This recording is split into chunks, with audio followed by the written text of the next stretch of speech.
दोस्तों नमस्कार। भारतीय जनता पार्टी और नरेंद्र मोदी के लिए जितना उत्तर प्रदेश जीतना जरूरी है, उससे भी कहीं ज्यादा महत्वपूर्ण है रायबरेली और अमेठी जीतना। इस बार कोशिश है भारतीय जनता पार्टी की कि वो रायबरेली को कांग्रेस पार्टी से छीन ले और कांग्रेस पार्टी के विपक्ष के इंडिया अलायंस के सबसे दिग्गज नेता, सबसे बड़े चेहरे और सामाजिक न्याय के आइकॉन राहुल गांधी को वहां शिकस्त दे सके। और अमेठी में स्मृति ईरानी चुनाव लड़ रही हैं। स्मृति ईरानी के अमेठी को तो नरेंद्र मोदी ने नाक का बाल बनाया हुआ है। बेहद जरूरी है, नरेंद्र मोदी ने उस सीट पर पूरी ताकत झोंक दी है। लेकिन क्या अमेठी में स्मृति ईरानी चुनाव जीत पाएंगी?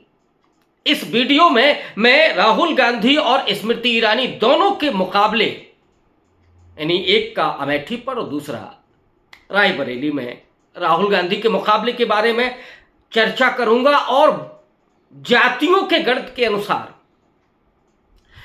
इन दोनों ही कैंडिडेट्स के लिए जो स्थितियां हैं, जो जमीन की सच्चाइयां हैं, जो वहां के रिपोर्टर्स से जानकारी जुटाई गई है, उसके बारे में आपको अवगत कराऊंगा। पहले जरा आते हैं रायबरेली सीट पर। राहुल गांधी के नामांकन के बाद ही रायबरेली सीट आसान हो गई है कांग्रेस पार्टी के लिए। हालांकि चुनाव के पहले हालात ये हो गए थे कि रायबरेली सीट भी कांग्रेस के हाथ से निकल सकती थी, इस तरह का नैरेटिव बनाया जा रहा था। लेकिन आखिरी वक्त पर एक दिन पहले जब राहुल गांधी वहां से नामांकन के लिए गए तो बीजेपी के प्रत्याशी दिनेश प्रताप सिंह उनके सामने थे। दिनेश प्रताप सिंह राहुल गांधी के सामने प्यादे की तरह हैं। एक ऐसा प्यादा जिसकी मात होना आवश्यक है, अनिवार्य है। और वो कितना वोट हासिल करेंगे, क्या अपनी इज्जत बचा पाएंगे? और दिनेश प्रताप सिंह की अकेली इज्जत नहीं होगी। आज अमित शाह वहां पर पहुंचे। भारतीय जनता पार्टी में जो मोदी और शाह मॉडल है वो ये है कि विपक्ष के सबसे मजबूत सिपाही सालारों को घेरना, ताकि दूसरे सीटों को आसान तरीके से जीता जा सके। लेकिन पहले और दूसरे चुनाव में, यानी 14 और 19 को चुनाव में, कांग्रेस पार्टी इस बात को नहीं भांप पाई थी, नहीं समझ पाई थी इस रणनीति को। लेकिन इस बार बाजी बीजेपी के जगह पर कांग्रेस के हाथ में है। राहुल गांधी जिस बारीकी से राजनीति कर रहे हैं, जिस रणनीति को अपना रहे कि आखिरी समय तक उन्होंने पत्ते नहीं खोले। वायनाड से तो उन्हें बहुत बड़ी जीत मिलने ही जा रही है। जब वो अमेठी नहीं आ रहे थे और उस समय स्मृति ईरानी ललकार रही थी और ये कह रही थी कि राहुल गांधी में ये हिम्मत नहीं है कि वो अमेठी से चुनाव लड़ सकें। बहुत सारे लोगों ने यह भी कहा कि राहुल गांधी को ये चैलेंज स्वीकार करना चाहिए, डरना नहीं चाहिए, क्योंकि जिसने डरो मत का नारा लगाया हो वो अगर अमेठी छोड़ता है, वो अगर केवल वायनाड से चुनाव लड़ता है तो गलत मैसेज जाएगा। लेकिन राहुल गांधी बेहद सधे हुए अंदाज में खेल रहे थे। ऐसी गुगली उन्होंने मारी कि अमेठी को छोड़ करके वो रायबरेली चले गए। और ये इसलिए कि एक तो स्मृति ईरानी का एक झटके में कद उन्होंने आसमान से उतार करके जमीन पर ला करके खड़ा कर दिया। अब स्मृति ईरानी को कोई हाइप नहीं मिल रही है, क्योंकि स्मृति ईरानी के सामने कांग्रेस पार्टी का एक कार्यकर्ता, या मैं थोड़ा सा राज्य व्यवस्था के अनुसार उसके शब्दावली को लेकर के कहूं तो महज एक कारिंदा, और केएल शर्मा, किशोरीलाल शर्मा, जो पिछले 35 साल से गांधी परिवार के बेहद नजदीक, जो 28 साल से अमेठी और रायबरेली में जाकर के गांधी परिवार को चुनाव जिताते आ रहे हैं, वो केएल शर्मा इस समय चुनाव लड़ रहे हैं। और जो परिस्थितियां हो गई हैं अमेठी की, उसमें स्मृति ईरानी अगर चुनाव हार जाए तो आश्चर्य मत कीजिएगा। हिंदी की भाषा में, सामान्य गांव की भाषा में जिसको कहते हैं कि झूला इतना तेज मत झूलिए, पेंग इतनी मत बढ़ाइए कि कहीं रस्सी टूट जाए। स्मृति ईरानी ने 5 साल तक किसी को कुछ समझाई नहीं, अपने बीजेपी के कार्यकर्ताओं को नहीं, पदाधिकारियों को नहीं। जो अमेठी के राजा हैं संजय सिंह, वो इस समय बैठे हुए हैं शिमला में। जो तमाम कार्यकर्ता हैं वो कैमरे पर आकर के कह रहे हैं कि स्मृति ईरानी को हम हराएंगे, क्योंकि अहंकार इतना, अहंकार इसलिए इतना कि प्रधानमंत्री के नीचे वो किसी से बात ही नहीं करती। 5 साल तक उन्होंने अमेठी में क्या किया? लोग कह रहे हैं कि 5 साल तक हम बाट जो होते रहे कि कब 13 रुपए किलो चीनी हो, कब 350 रुपए का सिलेंडर हो, कब रोजगार मिले, लेकिन ये नहीं हुआ। महिलाओं पर जो वार हो रहे हैं, कब स्मृति जी चूड़ियां भेजे नरेंद्र मोदी को, वो भी नहीं हुआ। और उनके मन में कसक क्या है कि उन्होंने गांधी परिवार के उस नायक को चुनाव हराया। अब वो उस गलती को स्वीकार कर रहे हैं और इसीलिए राहुल गांधी ने केएल शर्मा को उतारा। और केएल शर्मा जो अमेठी की जमीन को समझते हैं, वहां के कार्यकर्ताओं से 28 साल से मिल रहे हैं, तमाम चेहरों को नाम से जानते हैं, घर जानते हैं।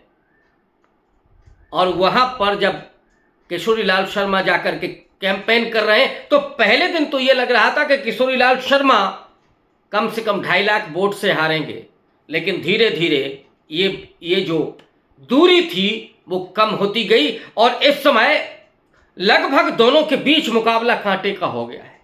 और अभी दिन काफी है।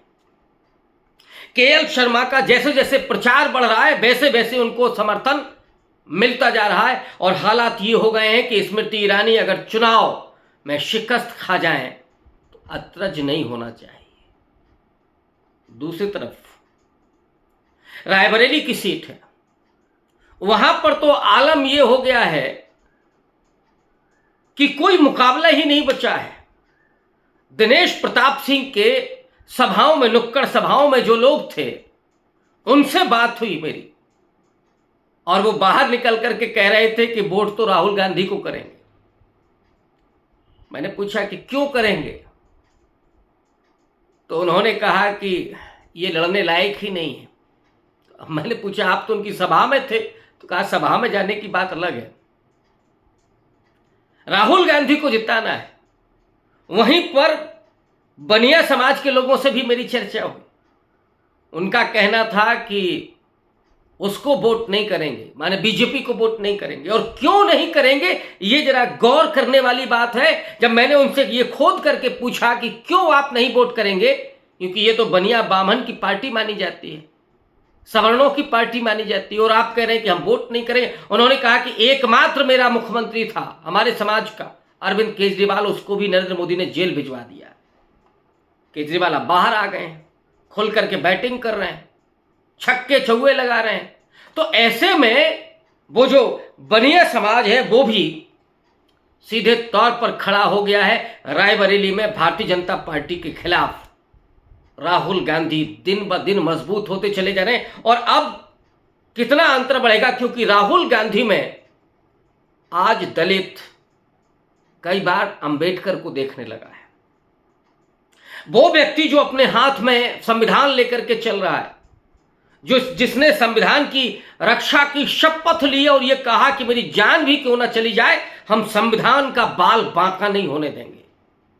ये जो डंके की चोट पर कह रहे हैं कि हम संविधान बदलने के लिए 400 चाहते हैं, राहुल गांधी आज की तारीख में सामाजिक न्याय के नए आइकॉन के रूप में खड़े हो गए हैं।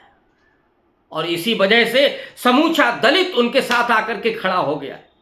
70% से ज्यादा दलित इस समय, बल्कि रायबरेली में तो 80% से ज्यादा दलित राहुल गांधी के साथ खड़ा हुआ है, अल्पसंख्यक राहुल गांधी के साथ। और इस बार इन दोनों लोकसभाओं पर जो अपर कास्ट है वो भी लौटा है।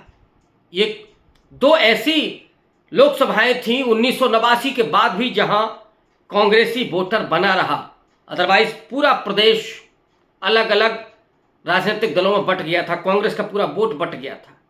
लेकिन इन दो लोकसभा सीटों पर कांग्रेसी वोट बना रहा। इस बार वो फिर से लौट रहा है, खास करके अपर कास्ट। और ये जो राहुल गांधी की उपस्थिति है, अमित शाह को आज जाना पड़ा, भीड़ में बाकायदा राहुल गांधी पर हमले हुए। और वो हमले कैसे थे कि सोनिया गांधी 5 साल तक आई नहीं, उन्होंने तो अपनी जो सांसद निधि थी उसको खर्च किया अल्पसंख्यकों पर, और ये तो शहजादे हैं वगैरह वगैरह। लेकिन हालत ये थी कि उस मंच पर मनोज पांडे जो ऊंचाहार के विधायक हैं, समाजवादी पार्टी में थे, अखिलेश के बड़े नजदीकी माने जाते थे, मुख्य सचेतक बनाए थे, लेकिन गच्चा दे गए अखिलेश यादव को। अखिलेश यादव शायद अभी भी नहीं समझ पा रहे कि जो अपर कास्ट वोटर है उनका वो कभी हो नहीं सकता, लेकिन फिर भी उन्होंने मुख्य सचेतक बनाया था मनोज पांडे को। राज्यसभा चुनाव में निकल लिए, लेकिन मनोज पांडे को ये लग रहा था कि रायबरेली से उनको टिकट मिलेगा और वो राहुल गांधी के सामने या गांधी परिवार के सामने चुनाव मैदान में आएंगे, सुर्खियां बटोरेंगे। आज अमित शाह जब पहुंचे तो वो गए ही नहीं मंच पर। अमित शाह को जाना पड़ा मनोज पांडे के घर, क्योंकि ब्राह्मण मतदाता 11% के करीब है रायबरेली में। वो साफ नाराज दिख रहा है, बल्कि राहुल गांधी के साथ खड़ा हुआ है। और इसलिए आज अमित शाह को ये मशक्कत करनी पड़ रही, लेकिन वहां जीत का दायरा बढ़ता जा रहा है राहुल गांधी का। बहुत शुक्रिया, धन्यवाद।